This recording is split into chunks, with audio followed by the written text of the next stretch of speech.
Welcome. This is my review of Marvel's Avengers Infinity War. I just saw this a few days ago, and rather than make you wait till the end of this video, I'm going to say what my score is right now, then I'm going to explain the reasoning behind my score. I would give this movie an 8 out of 10. It's pretty good. Now, I do have some gripes, hence it not being a 10 out of 10 or 9.5 out of 10, which I'll get into.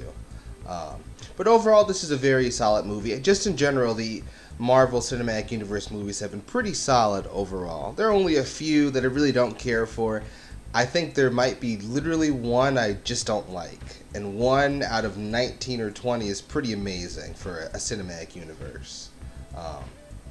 With that, though, yeah, I give it an 8 out of 10. Now I'm going to get into spoiler territory. Now, for the story's plot, my biggest problem is actually right at the beginning of the movie. So the whole point of Thor Ragnarok was the Asgardian people are in danger. You see, no one's going anywhere. I'll get that sword, even if I have to kill every single one of them to do it. So Thor and Loki want to go and rescue the Asgardians and or defeat Hela, which they realize they can't defeat Hela. So that was the whole point of the movie. And at the end of the movie, where they finally do manage to leave Asgard, Hela is defeated by someone else. You know, then it's like, alright, well, our mission is accomplished. The whole point of this movie, which was to rescue the Asgardian people. Asgard is a people, not a place. You saved us from extinction. Asgard is not a place. It's a people. So that was the whole point of the movie. Well, in this movie, it literally starts with the Asgardian people just lying around, dead, wrecked by Thanos and the children of Thanos. This is problematic for a lot of reasons. Again, keeping in mind that Thor Ragnarok, a movie that got a lot of positive critical praise, especially compared to the other Thor movies, to kind of take the whole goal of that movie and to make it invalid, it kind of creates a situation where if someone were to ask me, hey, how was Thor Ragnarok? I say really good, and then they say, should I bother buying this and watching this?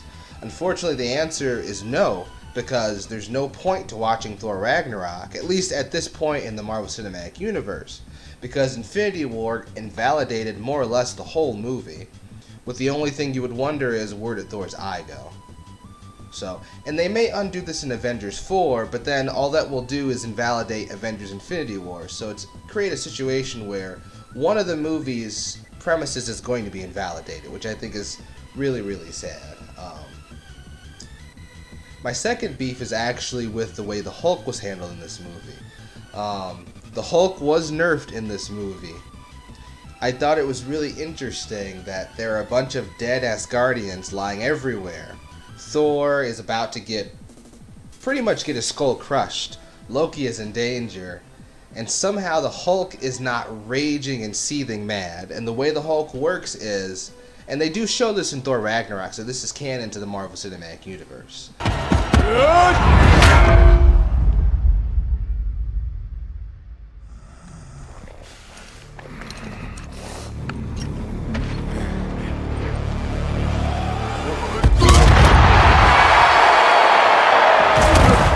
The angrier the Hulk gets, the stronger the Hulk gets. That's the idea behind it.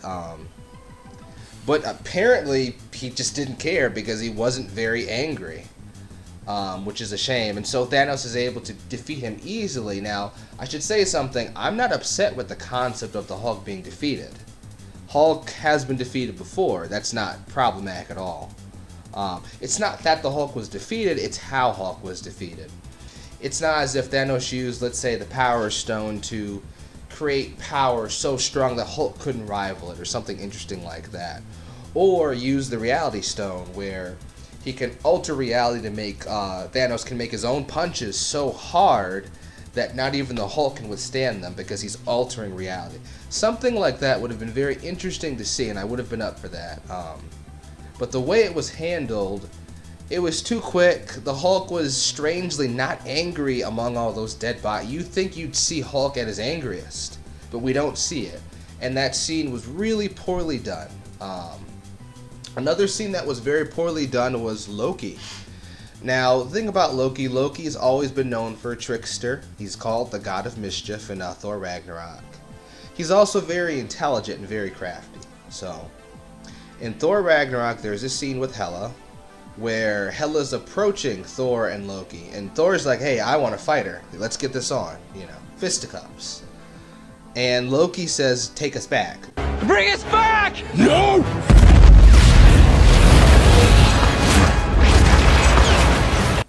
So whereas Thor wants to fight head on, and Thor acts within character in this scene in Infinity War, Loki's prudent and Loki would want to run away. But for some reason, Loki tries to stab Thanos. At this point, Thanos already has 2 Infinity Stones. There is no reason why Loki would try to attack Thanos with 2 Infinity Stones. Loki's too intelligent, too snaky, and too crafty. Thor would do it, it's within character. Hulk would do it, it's within character. But Loki wouldn't do it. So Loki's behavior was out of character. It's not something he would do. I would say the beginning part of Infinity War is the weakest part of it. It gets significantly better as the movie goes on, actually. But that just kind of at the beginning of the movie made me scratching my head like, what are you guys doing, A lot of questionable and poor decisions made at the beginning of the movie. But again, it does get much better as the movie progresses. I think that's all of my major gripes with the movie. I do have one more, actually, as I think about it. It's with Vision and Scarlet Witch. I understand in the comic books that they're a couple, but I found it kind of jarring and strange how they tried to stuff their romance in here. I thought, for me personally, what I would like to see is, at first I think it's weird that they're in a romance to begin with, a robot and an enhanced human. That being said, if they're going to do it, I'd like for them to have their own movie, and I think it'd be really awesome to see them have their own movie and see them go from friends to what they were then. But we kind of skip it. They go from just kind of a friends in Civil War to now they're off the grid and they're away from the Avengers and they're trying to start a life on their own. I thought that's a pretty big jump, and I wish we would have slowed that down. I did like the romance between Gamora and Star-Lord. I actually really liked it. They have been building that up since the original Guardians of the Galaxy. So I actually really like to see that in Infinity War. I was not disappointed by that. It felt right. It felt like it was about time also. Now, aside from the plot, and in my opinion, the plot is the weakest part about this movie. Everything else was amazing. The soundtrack was on point. CGI and all the visuals were fantastic. The acting was great. Especially a shout out to Josh Brolin in the CGI for Thanos. It was actually really well done. So my biggest gripe is with the plot. Outside of the plot, everything else was pretty well done. Also a great villain. I will say, in my opinion, Thanos is definitely not the best Marvel villain. He may not even be a top 3 Marvel villain.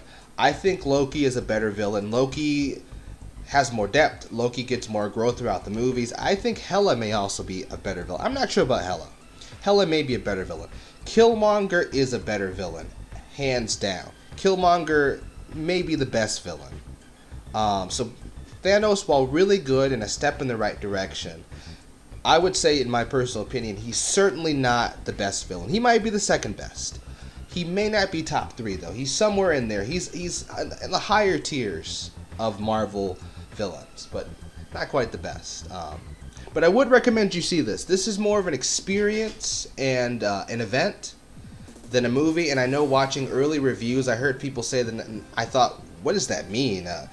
This isn't a movie, this is an experience. Well, you'll see when you see the movie, you'll understand, as I did, that this is really an experience. And I would say it's an enjoyable experience, absolutely. I would recommend you see it. So even though I have a few gripes with it, I did enjoy the movie, absolutely. I would recommend that you see it. I may watch it again. This is a movie I may or may not get on DVD. If there's some sort of deleted scenes, I'd love to see them.